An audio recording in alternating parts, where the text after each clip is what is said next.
नमस्कार, स्वागत है आप सभी का एनएफ न्यूज पर। मैं हूं आपके साथ रोहित।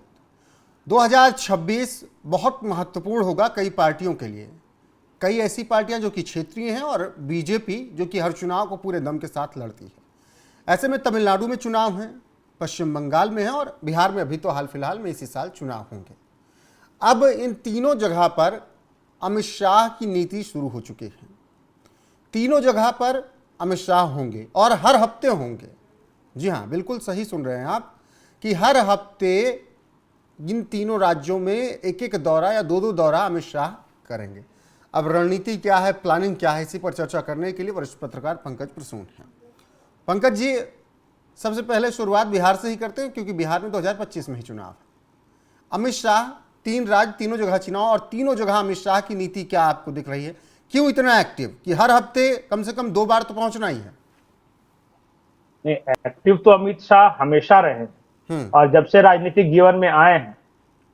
एक उदाहरण मैं सुनता था कि कॉलेज का इलेक्शन था, अमित शाह पहली बार चुनाव लड़ रहे थे और उस वक्त पूरी संभावना थी कि अमित शाह हार जाएंगे।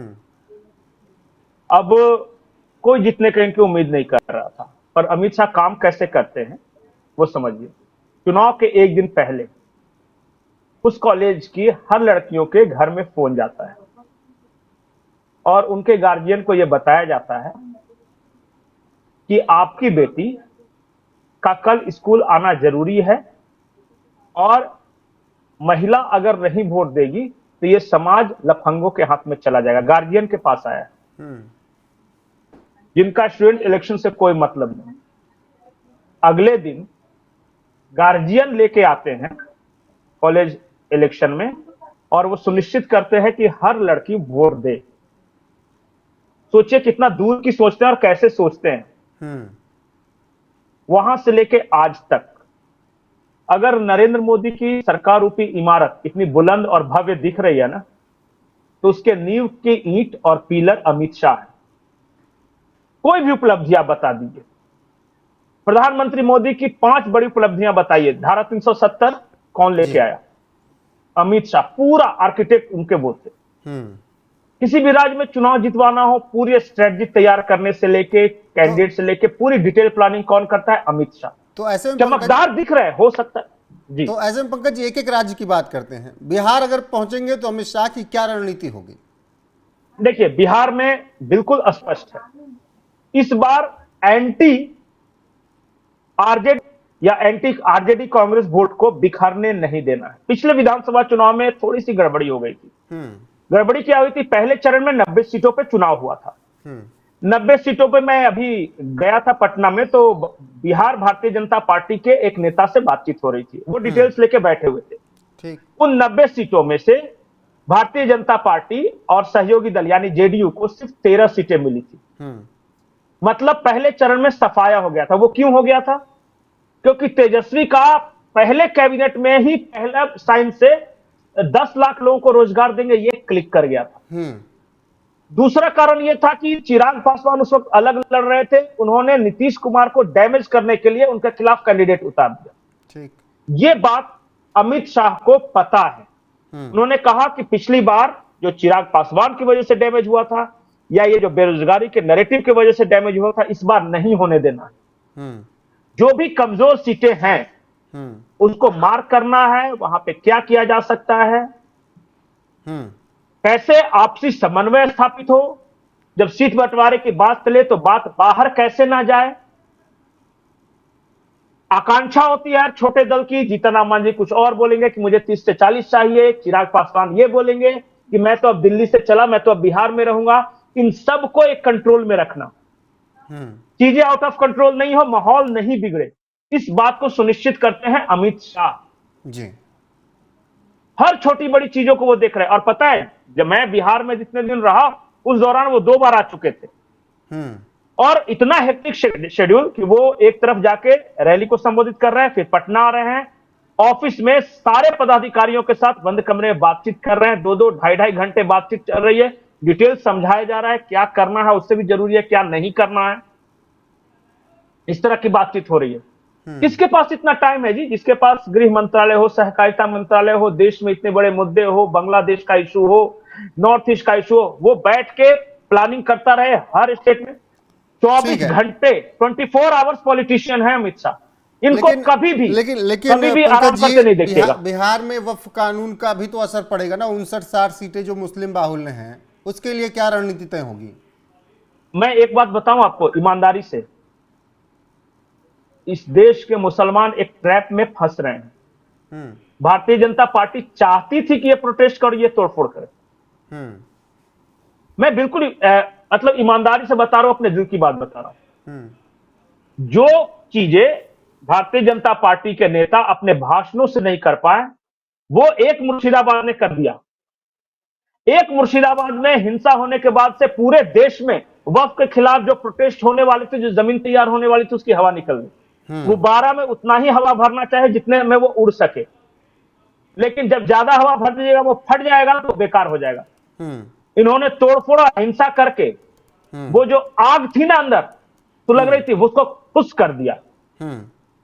ये एक तरह से बीजेपी के पक्ष में मुसलमान जितने तीव्र गति से गालियां देगा भारतीय जनता को, उतना फायदा होगा। मैं आज का नहीं, पिछले 30-32 साल के एक्सपीरियंस से बता सकता हूं।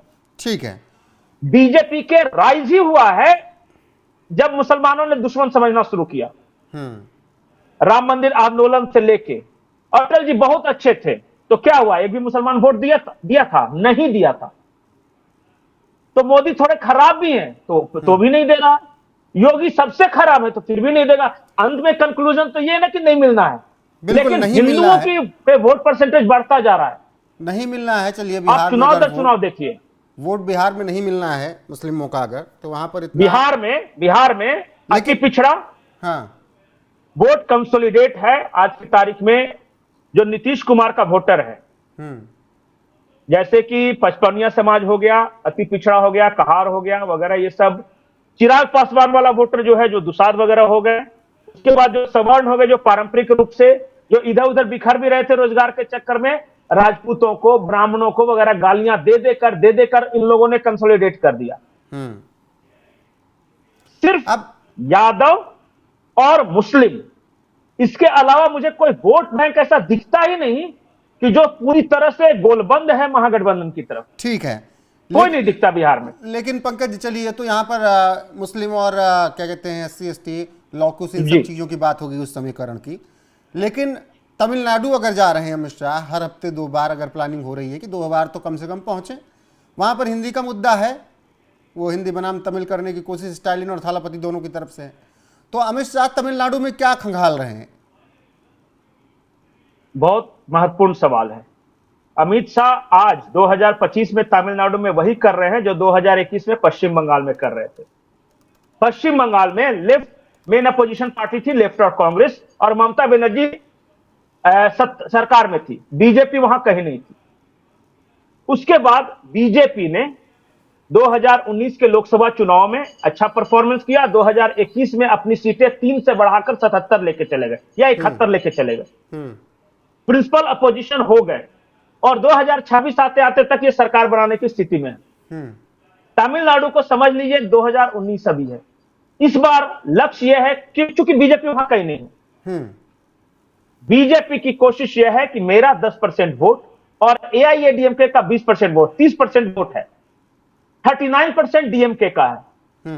अगर मैं अपनी स्ट्रेटजी से मेहनत करके अगर ये गैप पाट दूं तो मैं सरकार बनाने की आ जाता हूं, और अगर नहीं भी आता तो मैं प्रिंसिपल अपोजिशन तो रहूंगा। ये तो हक कोई नहीं छीन सकता। और दूसरी सबसे बड़ी बात, आइडियोलॉजिकली तमिलनाडु की राजनीति में हिंदुत्व कुछ नहीं था, जीरो। वहां जीतते ही लोग इसलिए थे क्योंकि हिंदुत्व को गाली देते थे। सनातन डेंगू है, सनातन एड्स है, सनातन को इरेडिकेट करना है, ब्राह्मणों को गाली, देवी देवताओं को गाली, यही वहां जीतने का सबसे बड़ा अस्त्र था।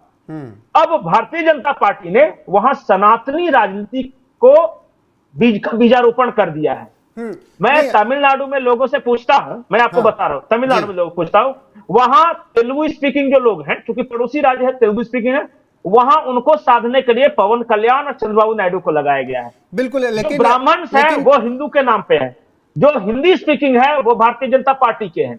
इसके अलावा जो दलित हैं, कप्पू समाज, जी देखिए, हिंदुत्व का तो एजेंडा उन्होंने केंद्र में वहां पर ला दिया है, लेकिन जब बात आती है हिंदी बनाम तमिल, तो उसको लेकर भी अमित शाह ने अभी हाल फिलहाल में बहुत बातें बताई।